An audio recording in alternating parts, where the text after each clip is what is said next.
da necessidade de importação, o que já é muito sensível, já é muito grande para um país daquelas dimensões.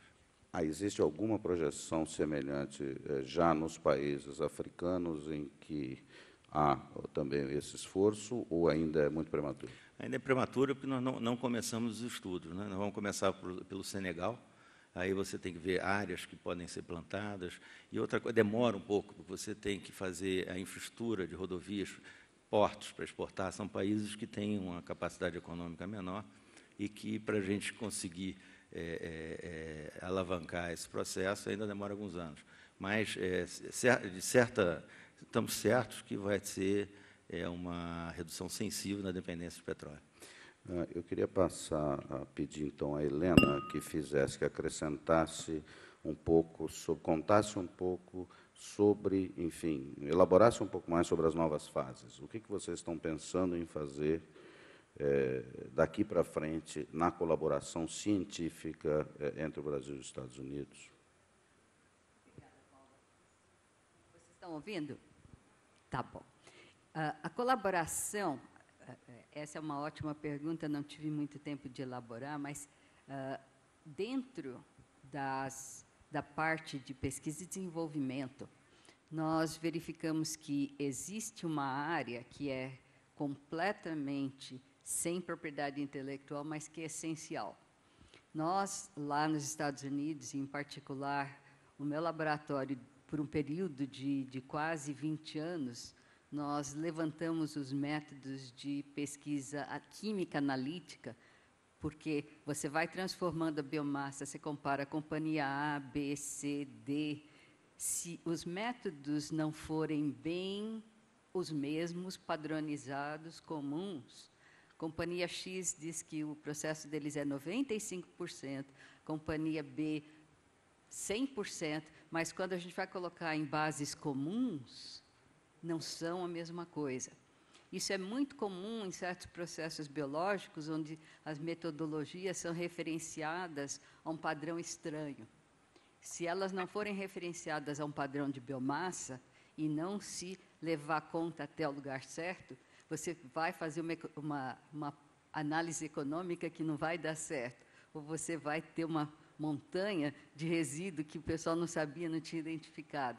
Então, como se vê isso bem, é uma área em que todos os laboratórios e todas as companhias estão interessadas. A gente faz essa padronização, nós fizemos muito bem para tudo que diz respeito a milho, palha de milho, tudo isso está bem resolvido. Bagaço é mais ou menos simples, mas a palha da cana é tão difícil como a palha do milho. Então, essa parte não está feita. Mas o tipo de metodologia é semelhante, é necessário que os laboratórios brasileiros agora comecem a fazer as pesquisas e levantar metodologia. Nem tudo vai dar para aproveitar, mas muita coisa dá.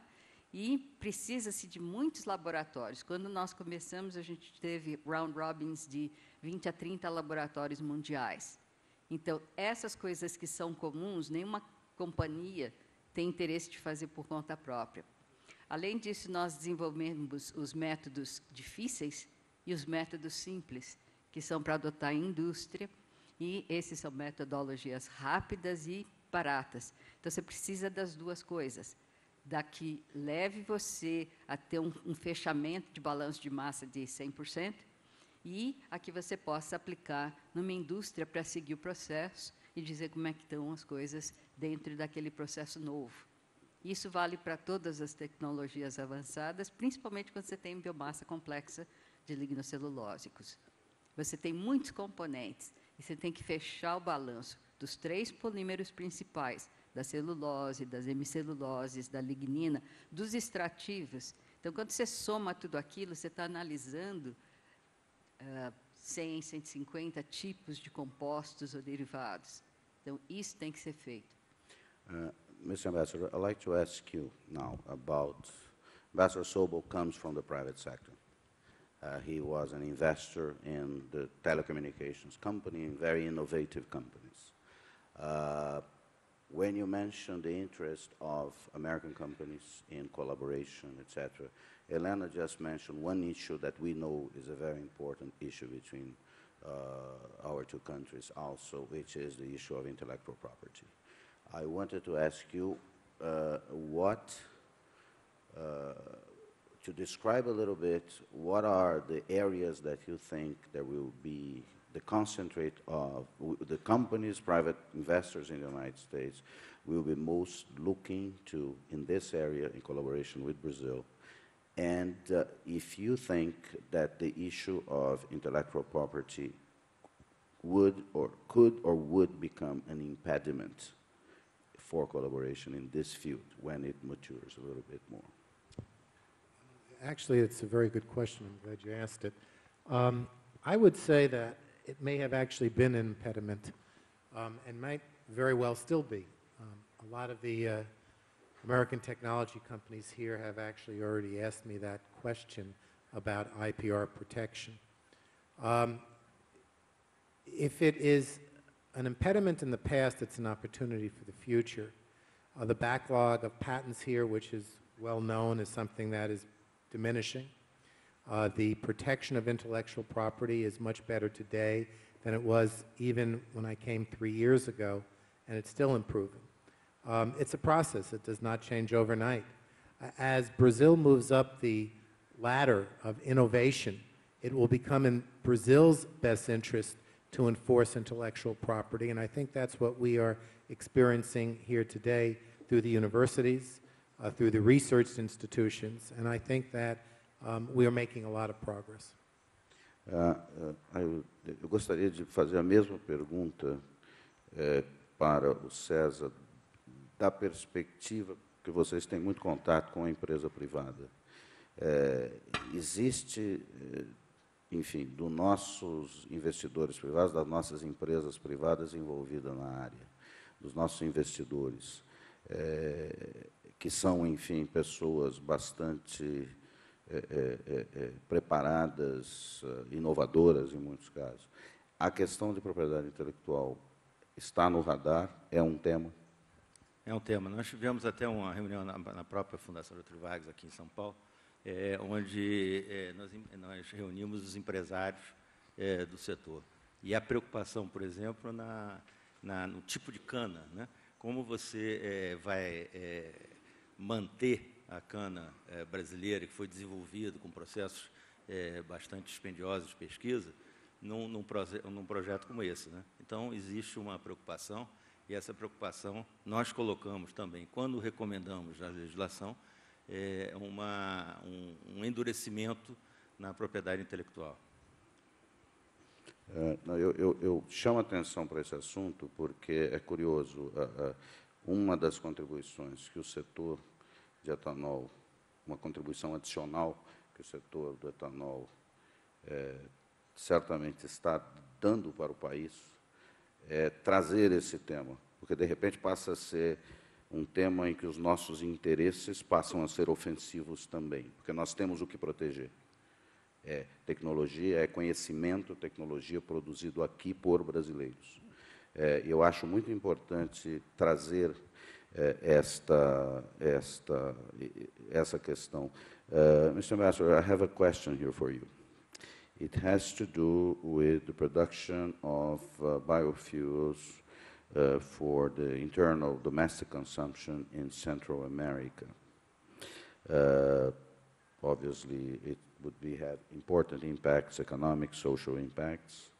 But I'd like you to talk about it. Obviously, those countries would benefit from the internal impacts. It's not expected that they will participate in an international trade, at least not for a long time, of biofuels. The question goes back to, I think, what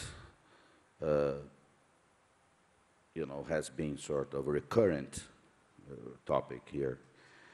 How do we really get to the commoditization? If you think about, let's think about maybe 10 years from now, who will be producing, who will be exporting, The United States is not expected to be in the international market because you will not have ethanol enough to supply your own needs, which is what? It's projected to be in 2022, 36 million gallons. Yeah, and the United States has what needs per year right now? Right now, we're doing 9 million. Yeah, to a replacement of 10%, you would need up, I think, 14 billion. It's a huge percentage. But let me come back to another point that you touched upon and then went on from, because it was very interesting. I think that, by the way, I used the word million. I meant to say billion. Billion. Big difference. I think that what we found when we started this biofuel MOU at the State Department was the unbelievable high percentage of GDP in the Caribbean and in Central America that was being spent on importing energy, importing fossil fuels. Some of the numbers were staggering, and I don't want to be misquoted, so I won't try to remember what they were, but there was country after country that a huge percentage of GDP, which is, quite frankly, a limited resource of financial resources, was being spent on this. So part of the goal here is to be able to make many countries, small and large, less dependent on imported fossil fuels. That's point number one. Point number two is the commercialization, as I said earlier, cannot be done with two countries. And countries like Japan, Indonesia, and others have to engage in the process and are beginning to engage cautiously, but they are engaging. I think the opportunity of looking towards Africa, Mozambique, perhaps Angola, and other larger countries on the continent are going to be very, very good opportunities for us to partner together on. And in fact, today, we are already talking about some of those possibilities. So, as I say, Rome wasn't built in a day. This is not going to become the new transformational resource tomorrow, but I think we've made an enormous amount of progress. And as we have said repeatedly, we are committed today in the United States, especially with President Obama, as Brazil was 20 and 30 years ago, to be committed to biofuels. And I think that's the important go-away point, that companies can make long-term commitments knowing that we in government have a commitment. Thank you very much. Eu gostaria de, enfim, não é uma pergunta, eu não quero que eles respondam, mas eu sou, enfim, de instinto e profissão jornalista, então eu gosto de falar sobre coisas complicadas e difíceis.